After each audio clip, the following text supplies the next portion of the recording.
नमस्कार. मी आशाच किचनमध्ये आपल्या सर्वांचं स्वागत आहे. आणि आज आपण बनवणार आहोत स्पेशल कांदे पोहे.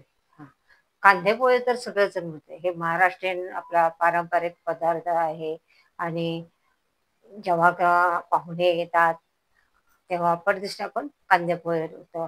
लग्नाचा कार्यक्रम असो, मुलगी बघायला जायचंय किंवा मुलगा बघायला जायचंय, तेव्हा आपल्याकडे नेहमी ह्या कांदे पोह्याचा कार्यक्रम असतो. कांदे पोहे आपले खूप फेमस आहेत. आणि नाश्त्याला पण परदेशी काय करायचं म्हटलं तर आपण परदेशी कांदे पोहे करतो. आणि कांदे पोहे म्हणलं की एक मला गाणं आठवतं की कढईतले कांदे पोह्यावरती एक गाणं आहे. आणि तर आज मी तुम्हाला दाखवणार आहे स्पेशल कांदे पोहे. हा, कांदे पोहे तर सगळेच करतात, सगळ्यांची करण्याची पद्धत वेगवेगळी आहे. माझी पद्धत थोडी वेगळी आहे. तर चला तर आपण तुम्हाला कांदे पोहे लागणारे साहित्य दाखवते. हा, आता आपल्याकडे जेव्हा पाहुणे येतात तेव्हा आपल्याला हे पोहे आपण स्पेशल पोहे बनवतो. तर त्यासाठी लागणारं साहित्य आम्ही याच वाटीने 2 वाटी हे पोहे घेतलेले आहेत. आता हे आपल्याला पोहे घेतलेले आहेत. त्याच्यानंतर मी मध्यम आकाराचे 2 कांदे घेतलेले आहेत, कोथिंबीर घेतलेली आहे, 4 मिरच्या घेतलेल्या आहेत, ओलं खोबरं घेतलेलं आहे, पाव चमचा जिरा आहे, पाव चमचा मोहरी आहे, पाव चमचा हळद आहे, या चमच्याने 2 चमचे शेंगदाणे आहेत, या चमच्याने 2 चमचे फ्रोझन मटर आहेत. हे मटर मी गरम पाण्यामधनं काढून घेतलेले आहेत. आणि या चमच्याने आपल्याला तुम्ही 3 किंवा 4 चमचे तेल घेऊ शकता, कारण पोह्याला पण थोडं तेल जास्त लागतं. आणि आता आपल्याला पहिले काय करायचंय, आणि चवीनुसार मीठ घ्यायचंय. आता पहिले आपल्याला काय करायचंय, पोहे पहिले स्वच्छ धुवून घ्यायचे आहेत आणि त्यातलं पाणी काढून घ्यायचं आहे. आणि हे 2-3 लोकांपुरते पोहे नाश्त्याला भरपूर होतात. आणि पोहे चांगले स्वच्छ धुवून हे असं एक 4-5 मिनिटं 5 मिनिटं आपल्याला साईडला ठेवायचं आहे. आणि ये देखो, मैंने पोहे धो के अभी साइड पे रख दिए. तब तक अपने को कटिंग का काम करना है, तब तक पोहे भीगेंगे. इसमें ये करना, ये तो बड़ी छलनी रहती है, वो बड़ी छलनी में कर सकते हैं आप, ज़्यादा होगा तो. अभी हम 2 लोगों का है तो उसमें क्या, फिर आपको अभी कटिंग का काम करना है. ये देखो, कभी भी प्याज का ये भाग कभी भी नहीं लेना, क्योंकि इससे मसाला हो चाहे कुछ हो, ये कड़वा लगता है, लेना ही नहीं है.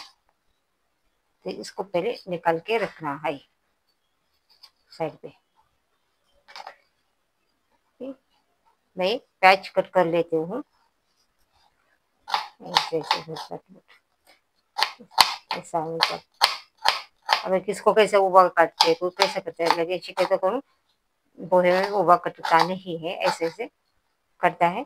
ज़्यादा बारीक भी नहीं, ज़्यादा मोटा भी नहीं, मध्यम आकार का प्याज कटता है पोहे के लिए. अभी मैंने प्याज काट के लिए, मिर्ची काट के लिए, धनिया काट के लिए.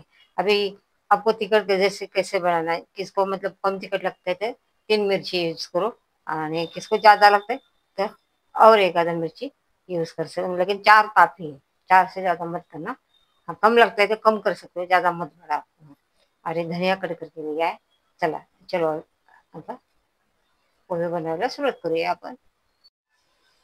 अभी आपल्याला गॅस चालू करायचं आहे आणि त्याच्यावरती कढई गरम करायला ठेवायची आहे.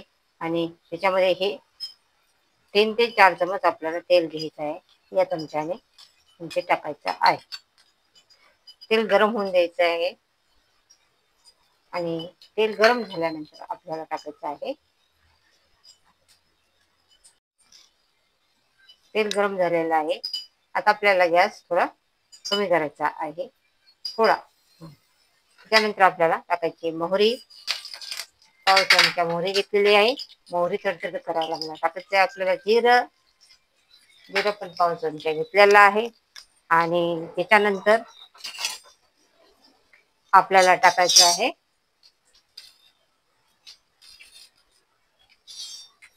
हा कांदा.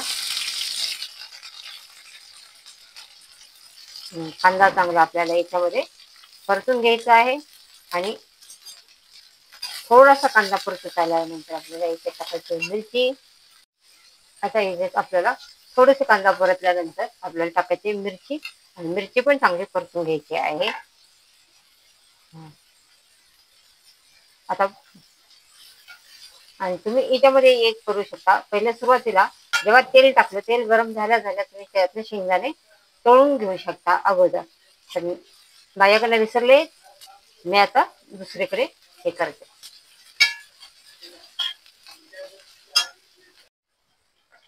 आपला आता कांदा परतून झालेला आहे. तुम्हाला खूप घाई असेल तर तेव्हा कांदा जर तुम्हाला पटकन भाजायचा असेल तर यात चुटकभर नमक ह्या कांद्यामध्ये टाकायचं, म्हणजे कांदा लवकर भाजला जातो. पण फक्त चुटकीभर टाकायचं बरं का. आणि त्याच्यानंतर आपल्याला आता आपण कांदा परतून घेतला, मिरची परतून घेतल्या. आता आपल्याला घालायची आहे कोथिंबीर. अर्धी घालायची, अर्धी नंतर पोहे झाल्यानंतर आपल्याला ती वापरायची आहे. आता याच्यानंतर आपल्याला घालायची आहे ही पाव चमचा हळद.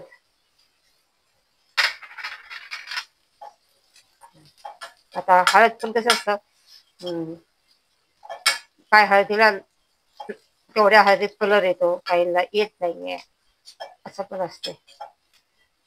त्याच्यानंतर आता आपल्याला घालायचे हे आपण तळून घेतलेले शेंगदाणे. मी तळून घेतलेले आहेत. तुम्ही तळून घेऊ शकता, भाजून छिलके काढून घेऊ शकता, तुम्हाला जसं पाहिजे तसे. पण भाजले किंवा तळले तर शेंगदाण्याची टेस्ट खूप, म्हणजे पोह्याची टेस्ट खूप छान लागते. आणि ते त्याच्यामध्ये असे क्रंची क्रंची लागतात. तर तुम्ही तळून घेतलेले आहे शेंगदाणे.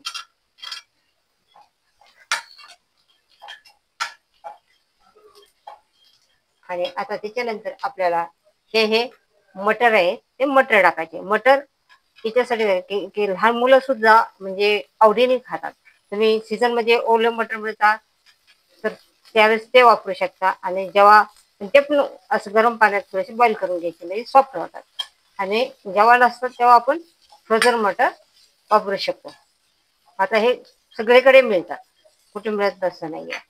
हे बघा, याचा कलर किती छान दिसतोय त्या पोह्याचं, म्हणजे म्हणजे आणि त्याच्यानंतर आता आपल्याला टाकायचे याच्यामध्ये थोडीशी साखर.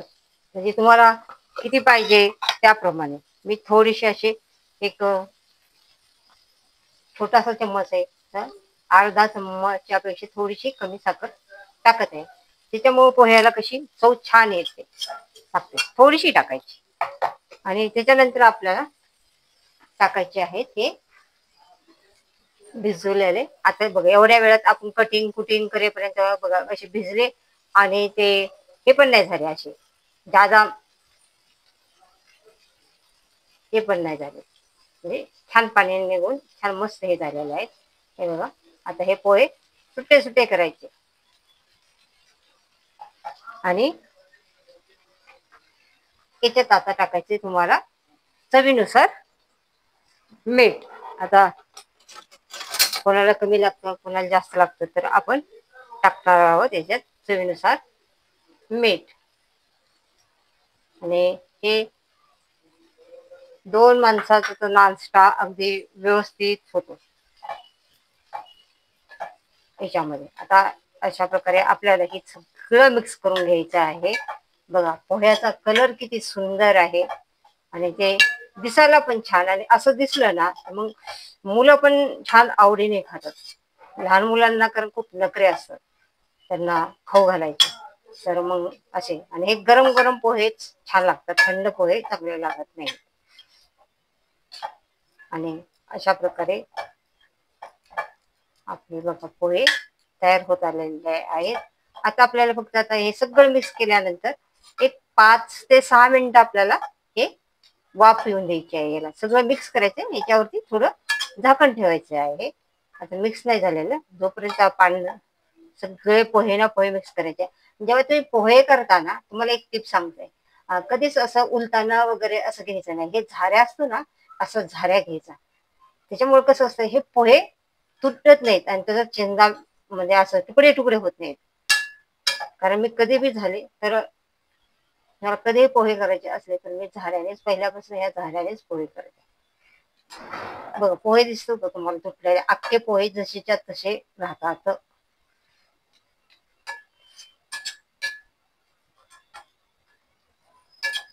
सगळे पोहे आपले परतून झालेले आहेत.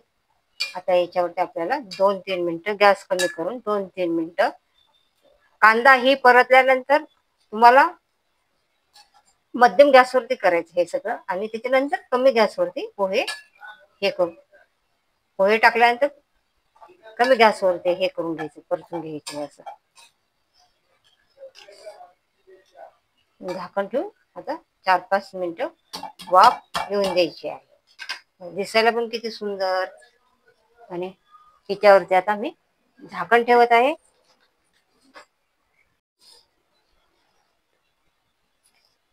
झाकण 4-5 मिनिटं वाफवून द्यायचं आहे. आता खरं म्हणजे आपल्याला पोहेला गार्निशिंग करायचं आहे. गार्निशिंग केल्यानंतर ते दिसायला पण खूप छान आणि खायला पण असं खूप छान लागतं. आता याच्यावरती तुम्ही थोडीशी कोथिंबीर अशी हे करू शकता, टाकू शकता अशी गार्निशिंगसाठी. त्याच्यानंतर आपल्याला याच्यावरती हे जे आपण मी खोबरं खिसून घेतलेलं आहे, ओलं खोबरं खिसून घ्यायचं आहे आणि हे थोडंसं गार्निशिंग करायचं आहे. म्हणजे कोणाला आवडतं कोणाला नाही आवडतं ते त्याच्याप्रमाणे आहे. हे खोबरं टाकलेलं आहे. त्यानंतर आपल्याला हे आहे 0 नंबरची शेव, आणि ही शेव आपल्याला याच्यावरती थोडीशी अशी भुरभुरवायची आहे.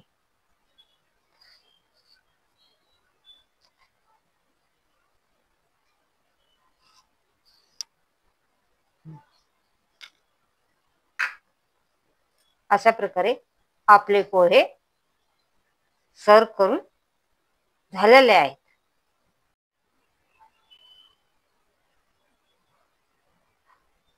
आपले स्पेशल पोहे तयार झालेले आहे.